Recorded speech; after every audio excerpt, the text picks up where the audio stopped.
Rhinoplasty को लेके लोगों में बहुत डाउट्स होते हैं, बहुत क्वेरीज होती हैं। आज मैं इसके बारे में कंफ्यूजन क्लियर करूंगा। सबसे पहला कॉस्ट फैक्टर, राइनोप्लास्टी का कॉस्ट डिसाइड होता है नोज़ का स्ट्रक्चर कैसा है, नोज़ में सर्जरी कौन सी होनी है और कौन से एनेस्थीसिया का प्रयोग किया जाएगा। अगर नोज़ में माइनर स्ट्रक्चरल चेंजेस करने हैं, माइनर करेक्शन करनी है, तो वो हम लिक्विड राइनोप्लास्टी और नॉन सर्जिकल राइनोप्लास्टी से भी कर सकते हैं या minor nose procedure under local anaesthesia भी कर सकते हैं। इसका कॉस्ट रेंज अगर हम लिक्विड राइनोप्लास्टी बोलें या नॉन सर्जिकल राइनोप्लास्टी बोले तो उसका कॉस्ट रेंज 18 to 25,000 है, और अगर minor surgery under local anaesthesia किया जाए उसका कॉस्ट 30 to 45,000 के बीच में रहता है। अगर हमें मेजर स्ट्रक्चरल चेंजेस करने हैं, जैसे टिप का चेंज करना है, हम्प करेक्शन करना है, डेविएशन करेक्ट करना है, तो वो मेजर स्ट्रक्चरल चेंजेस में आता है जिसके में हमें जनरल एनेस्थीसिया का प्रयोग करना पड़ता है।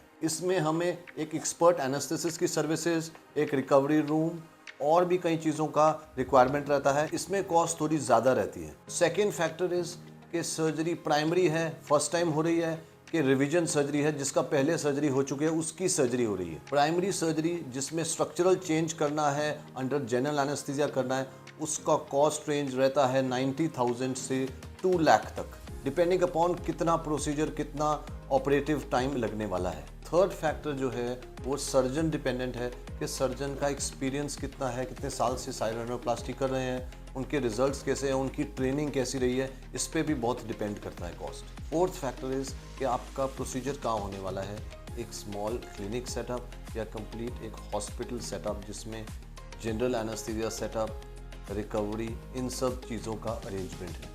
एक और फैक्टर है कि कार्टिलेज अगर रिक्वायर्ड है, एक्स्ट्रा कार्टिलेज रिक्वायर्ड है, तो वो कहाँ से लेना है। कई बार हम ईयर कार्टिलेज यूज़ कर लेते हैं, कई बार हम चेस्ट कार्टिलेज यूज़ कर लेते हैं। चेस्ट कार्टिलेज की कार्विंग के लिए, रिमूवल के लिए ज़्यादा टाइम लगता है, सर्जिकल टाइम बढ़ जाता है, उसमें भी कॉस्ट एडिशनल हो जाती है। तो सिंपल से लेके कॉम्प्लेक्स केसेस तक कॉस्ट वैरी करता है।